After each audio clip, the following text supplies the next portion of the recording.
Okay, Sons of Decay 2 is Massacre's new album, Necrolution. Massacre is a moniker that needs no introduction in the world of extreme metal. Led by the pioneering mainstay Kam Lee, Tampa's Massacre have been serving up quality death metal since their original mid-'80s formation.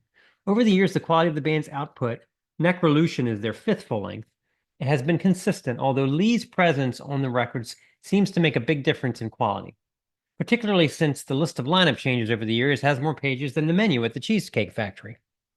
But Kam and crew haven't lost a step despite the years and plenty of side projects since that oh-so-important debut, From Beyond, in 1991. There's plenty of Lee's guttural bark, wild and colorful solos from the tandem of Raga Johansson and Johnny Peterson, and a bevy of riffs from the slow and doomy to the thrashy and frenetic. Personally, I found the slower bits to remind me of Deceased, while the up-tempo material has something of a ghoul vibe.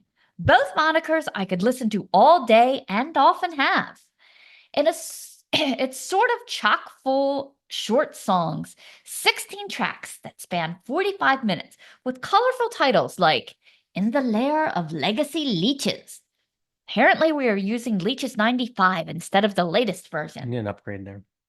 And Dead Life Reanimator. So rest assured the lyrical content is as sinister as ever. Plus, there's some between-track zaniness, like the intro to The Things That Were and Shall Be Again, with a nifty clip from the classic flick, The Evil Dead.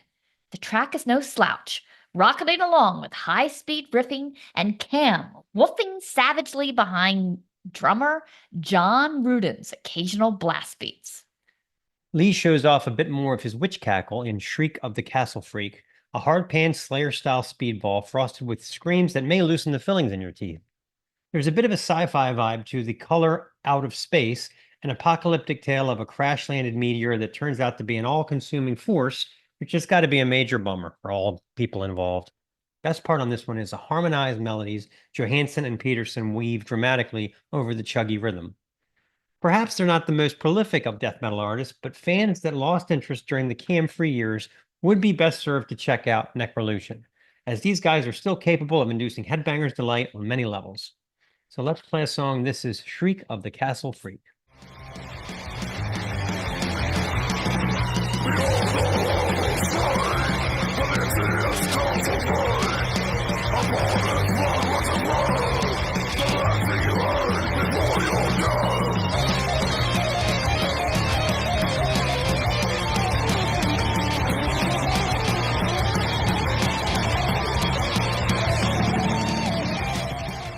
This is the Snaggletooth Extreme Metal Podcast.